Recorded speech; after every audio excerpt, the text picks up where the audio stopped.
আসসালামু আলাইকুম প্রিয় দর্শক, গত মাসের শেষ দিকে গুলশানে আওয়ামী লীগের সাবেক এমপি শাম্মী আহমেদের বাসায় চাঁদাবাজির ঘটনায় যাদের বিরুদ্ধে অভিযোগ উঠেছিল, যারা গ্রেপ্তার হয়েছিল, তাদের অনেকেই অনেক কথা বলেছেন। নিজেরা কীভাবে চাঁদাবাজিতে জড়িয়ে গেছেন সেগুলো স্বীকার করেছেন। এরা ছিল সবাই হয় বৈষম্য বিরোধী ছাত্র আন্দোলন অথবা জাতীয় নাগরিক পার্টি অথবা জাতীয় নাগরিক পার্টি যে ছাত্র সংগঠন তাদের সঙ্গে সংশ্লিষ্ট। এদের মধ্যে একজন জানি আলম অপু, তিনি ধরা পড়েছিলেন দুদিন পরে। এই যে দুদিন পরে উনি ধরা পড়লেন, এই দুদিন উনি কী করেছেন, কোথায় ছিলেন, এটা নিয়ে একটা মহা আলোচনা তখনই হয়েছিল। এই সময়ে 27 তারিখে সম্ভবত এই জানি আলম অপু নিজেই কিন্তু ফেসবুকে একটা স্ট্যাটাস দিয়েছিলেন এবং দিয়ে তিনি দাবি করেছিলেন যে তিনি গ্রেফতার হন নাই, তিনি কোনো চাঁদাবাজিও করেন নাই, এবং তিনি এটাও বলেছিলেন যে উনি একটা ষড়যন্ত্রের শিকার এবং উনি খুব শিগগিরই এই ব্যাপারটা নিয়ে মুখ খুলবেন। এবং উনি মুখ খুলেছেন কি না খুলেছেন তখন আমরা বুঝতে পারিনি, কিন্তু এতদিন পরে গত রাতে একটা ভিডিও, বুধবার রাতে আর কি, একটা ভিডিও, ওনার একটা ভিডিও খুবই ভাইরাল হয়ে গেছে, চারদিকে ছড়ায় পড়েছে। এবং সেই ভিডিওতে তিনি বলেছেন যে ওনাকে কিভাবে উনি এখানে গিয়েছেন, কে এর সঙ্গে জড়িত আছে, উনি কিছু ইঙ্গিত করেছেন। যেমন উনি ইঙ্গিত করেছেন যে প্রথমবার যখন তারা চাঁদার জন্য গিয়েছিলেন, 10 লাখ টাকা যখন এনেছিলেন, উনি বলেছেন ওই প্রথমবার যখন আমরা 10 লাখ টাকা আনি তখন শাম্মী আহমেদের হাজব্যান্ড যার হাতে টাকাটা তুলে দিল সে লোকটা আমি, মানে অপু, সে নিজের কথা বলতেছে। এবং সে বলতেছে ওই দিন রাতের বেলা ওখানে যাওয়ার আগে তারা কিভাবে ওখানে, মানে যে রাতে গেল ওই রাতেই ভোর রাতের দিকে 16 তারিখে আর কি, ওয়েস্টিনের সামনে একটা মোটর সাইকেল নিয়ে, সাদা রঙের মোটর সাইকেল নিয়ে ওনার সঙ্গে কে কথা বলেছিলেন, উনি বলেছেন সেটা ছিল উপদেষ্টা আসিফ মাহমুদ সজীব ভুইয়া। এবং উনি বলার চেষ্টা করেছেন, অপু বলার চেষ্টা করেছেন এইগুলো আসলে আমাদের কাজ না, আমাদেরকে দিয়ে নানাভাবে করানো হয়। এবং সেক্ষেত্রে কারা কারা করেছে তারাও একটু ইঙ্গিত দিয়েছেন। এবং ওনার ভাষায় শুনুন উনি কী বলেছেন, এটা চোখের সামনে আপনাদের কে কী করছে, আঙুল ফুলে কলা গাছ কীভাবে হয়েছে, যেসব ছেলেপেলেরা হলে থাকতে পারতো না ছাত্রলীগের যন্ত্রণায়, বাসা ভাড়া নিয়ে থাকবে সেই টাকা থাকতো না, বিভিন্ন রাজনৈতিক নেতাদের কাছ থেকে টাকা ধার করে নিয়ে থাকতে হতো, ডোনেশনে যাদের মেস ভাড়া চলছে তারা এখন ডুপ্লেক্স বাড়িতে থাকে, নিজস্ব গাড়িতে চলাফেরা করে। এগুলো অপুর অভিযোগ। এবং উনি বলছেন এর সঙ্গে অনেকেই জড়িত আছেন। অপুর এই ভিডিও বুধবার রাতে ছড়িয়ে পড়েছে এবং ইঙ্গিতে বোঝাই যাচ্ছে কোন দিকে যাচ্ছে। এই ঘটনার পর আজকে বৃহস্পতিবার অপুর স্ত্রী তিনি একটা প্রেস কনফারেন্স করেছেন এবং সেই প্রেস কনফারেন্সে উনি দাবি করেছেন যে আসলে অপুর যে ভিডিওটা দেখা যাচ্ছে প্রায় 35 মিনিটের একটা ভিডিও, সেই ভিডিওটা আসলে ওনাকে দিয়ে জোর করে করানো হয়েছে এবং সেই কাজটা করেছেন বিএনপি নেতা ইশরাক হোসেন। এটা হলো অপুর স্ত্রীর দাবি। তাহলে অপুর স্ত্রী এই কথাগুলি জানলো কোথা থেকে? অপুর স্ত্রী দাবি করেছেন ওনার সঙ্গে কাশিমপুর কারাগারে ওনার যে হাজব্যান্ড আছেন তার সঙ্গে কথা হয়েছে এবং তিনি তাকে এই কথাগুলি জানিয়েছেন। বুঝেন? কিন্তু তাহলে মানুষ জিজ্ঞাসা করেছে যে উনি কেন বললেন এই কথাটা, ওনার বলার ওনার বলার পিছনে কী কারণ আছে? তখন অপুর স্ত্রী বলেছেন ইশরাক সাহেব না, সম্ভবত শিওর না, ইশরাক সাহেব সম্ভবত তাকে অপুকে আইনগত সাপোর্টটা দেওয়ার প্রতিশ্রুতি দিয়েছেন এবং সেই প্রতিশ্রুতির কারণে অপু হয়তো বিশ্বাস করে এই কথাগুলি বলেছেন। আবার অপু তার ভিডিওতে বলছেন, আগের ঘটনা একটু বলি, তার ভিডিওতে বলেছেন এই ভিডিওটা আমি করছি করে আমার এক বন্ধুর কাছে আমি রেখে যাব, বন্ধু এটা সময় মতো ছেড়ে দিবে। এবং সেটা যদি 1 তারিখে হয় অগাস্টের, আজকে প্রায় 14 দিন পরে, 2 সপ্তাহ পরে ওই ভিডিওটা গত রাত্রে ছাড়া হয়েছে। তাহলে এখানে সংশ্লিষ্টতার অভিযোগ আসলো কার বিরুদ্ধে? একজনের বিরুদ্ধে স্পষ্ট করে। তিনি হলেন আসিফ মাহমুদ সজীব ভুইয়া। আরও অনেকের কথা বললেন, যা অনেকের আঙুল ফুলে কলা গাছ হয়েছে তাদের প্রতিও অপু কিন্তু মানে ইঙ্গিত করলেন। আসিফ মাহমুদ সজীব ভুইয়া আজকে উপদেষ্টা, উনি খুবই গুরুত্বপূর্ণ মন্ত্রণালয়ের উপদেষ্টা। আজ উনি উপদেষ্টা পরিষদের যে বৈঠক ছিল সেই বৈঠক থেকে বের হয়ে আসার পর তাকে সাংবাদিকরা এই বিষয়টা জিজ্ঞাসা করেছিল। তখন আসিফ মাহমুদ সজীব ভুইয়া যে কথাগুলি বলেছেন আমি আপনাদের হুবহু পড়ে শোনাই, কারণ এই কথাগুলি নিয়ে আমি একটু কথা বিশ্লেষণ করব। তিনি বলেছেন, আমি মাঝে মধ্যে রাতে যখন কাজ শেষ হয় কখনো কখনো ভোরও হয়ে যায়।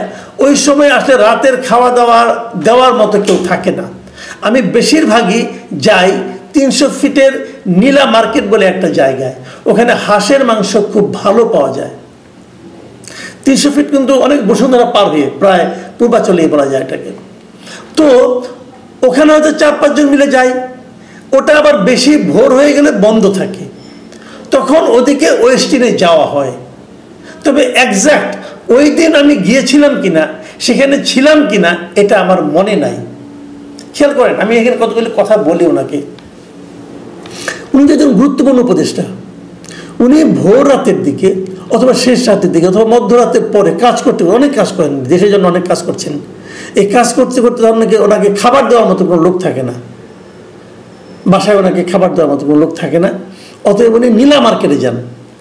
নীলা মার্কেটে যে হাঁসের মাংস খেতে যান, ওই যে হাঁসের মাংস না পান, দোকান বন্ধ হয়ে যায়, তাহলে উনি ওয়েস্টিনে যাওয়া হয় ওনার। ভাই ওয়েস্টিনে আপনারা কেউ গিয়েছেন কিনা এত রাত্রে খাওয়ার জন্য আমি যাই না। আমি নিজে একটা কথা বলি ভাই, আমি অনেক বছর ধরে সাংবাদিকতা করি, বেতনটা তো না ভালোই পাই। এবং আমি বলতে পারি যে আসিফ মাহমুদ সজীব ভুঁইয়ার যে বৈধ আয়, তার চেয়ে আমার আয় ডাবলেরও বেশি হবে। উনি যে সরকারিভাবে যে বেতনটা পান, তার চেয়ে অনেক বেশি ইনকাম করি, বৈধভাবেই করি। ইচ্ছা হলে যে চেক করতে পারেন। আমি কোনোদিন ওয়েস্টিনে ডিনার করার কথা সাহস করি নাই। মাঝে মাঝে রমজানের সময় যখন ইফতার পার্টি হয় না, তখন ওই যে ক্রেডিট কার্ড দিয়ে একটা কিনলে 2টা পাওয়া যায়, ওটা যখন দেয়, অফার দেয়, তখন আমি মাঝে মাঝে খুঁজি যে কোনটায় যাওয়া যায়, কোনটায় অফার কম আছে, যেখানে স্ত্রীকে নিয়ে যাওয়া যাবে। এবং তারপরও একটা কিনলে আরেকটা ফ্রি, এই অবস্থা দেখেও, ওই রেটটা দেখেও আমি যাওয়ার সাহস পাইনি ওয়েস্টিনে। ওয়েস্টিনের খাওয়া আমাদের দেশে এই মুহূর্তে সবচেয়ে এক্সপেন্সিভ খাওয়া। ওখানে ওনার মাঝে মধ্যে যাওয়া হয়, এমনভাবে বললেন যে প্রায় উনি যান।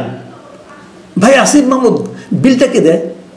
আপনি তো 4-5 জন বন্ধু বান্ধব নিয়ে যান, মাঝে মাঝে যান, মানে কি 1 মাসে 4-5 বার যাওয়া হয়, আপনার বিলটা কে দেয় ভাই?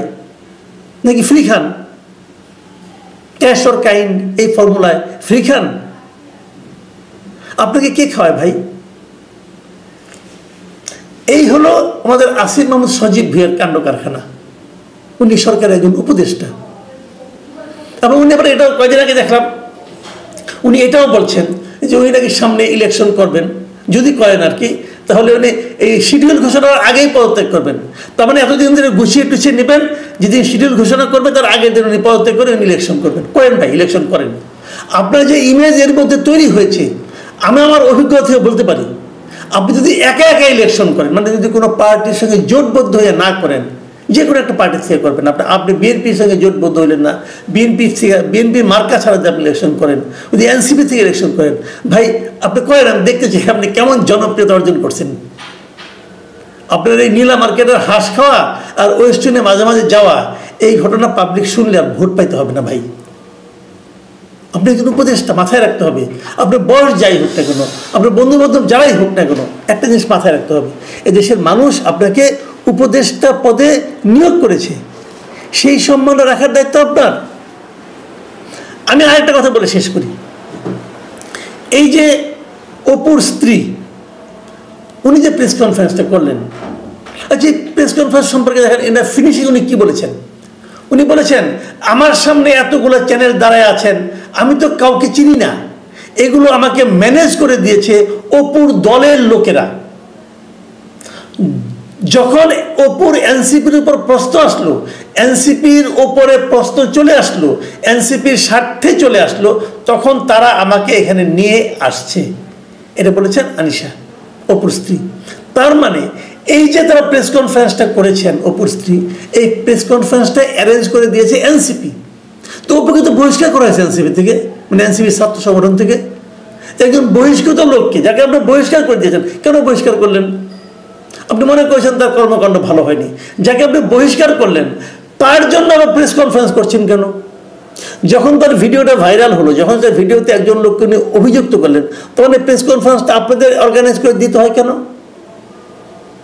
তার মানে অপুর স্ত্রীকে দিয়া আপনারা আপনাদের ইমেজ পুনরুদ্ধারের চেষ্টা করছেন। এইভাবে ইমেজ পুনরুদ্ধার হয়? হয় না। গ্রামে একটা প্রবাদ আছে, বুঝছেন, যে মূর্খের ওই ময়লা নাকি 7 জায়গায় লাগে। তো আপনাদের অবস্থা হয়ে গেছে ওরকম। এইভাবে ইমেজ পুনরুদ্ধার হয় না। ইমেজ পুনরুদ্ধার করার জন্য নিজের চরিত্রকে ঠিক রাখতে হয়, শক্ত রাখতে হয়, নিজের দলকে ঠিক রাখতে হয়, যাদের নিয়ে ঘুরবেন তাদেরকে ঠিক রাখতে হয়, তাদের চরিত্রকে ঠিক রাখতে হয় এবং জনগণের কাছে যেতে হয়। এমন কাজ করতে হয় না যেটা দেখে জনগণ সন্দেহ করতে পারে। আমি আগেও বলেছি, এখনও বলি, আপনি একটা আকাম কুকাম করবেন আর মনে মনে ভাববেন এটা কেউ দেখবে না, কেউ জানবে না, কেউ বুঝবে না, এটা হয় না ভাই। পৃথিবীতে এখন পর্যন্ত এমন লোকের পয়দা হয় নাই যে নাকি আকাম কুকাম করে কাউকে না জানাইয়া বিরাট সম্মান নিয়ে চলে গেছে পৃথিবীর থেকে, হয় না এটা। আর বাংলাদেশে তো হওয়া সম্ভবই না, এটা কি ছোট দেশ, সবাই সবাইকে চিনে। আপনি নীলা মার্কেটে যান আর ওয়েস্টিনে যান, যে বয় বেয়ারাটা আপনাকে খাবারটা পরিবেশন করে সে কি মানুষ না? সে কি আপনাকে দেখতেছে না যে আপনার মধ্যে গেছেন নিয়মিত ওয়েস্টিনে কী কারণে আসেন? তার সঙ্গে কারো আত্মীয়তা নাই, সে কি কাউকে বলবে না? এইভাবে বাইরে চলে আসে। প্রিয় দর্শক, এখন এই পর্যন্তই। আল্লাহ হাফিজ।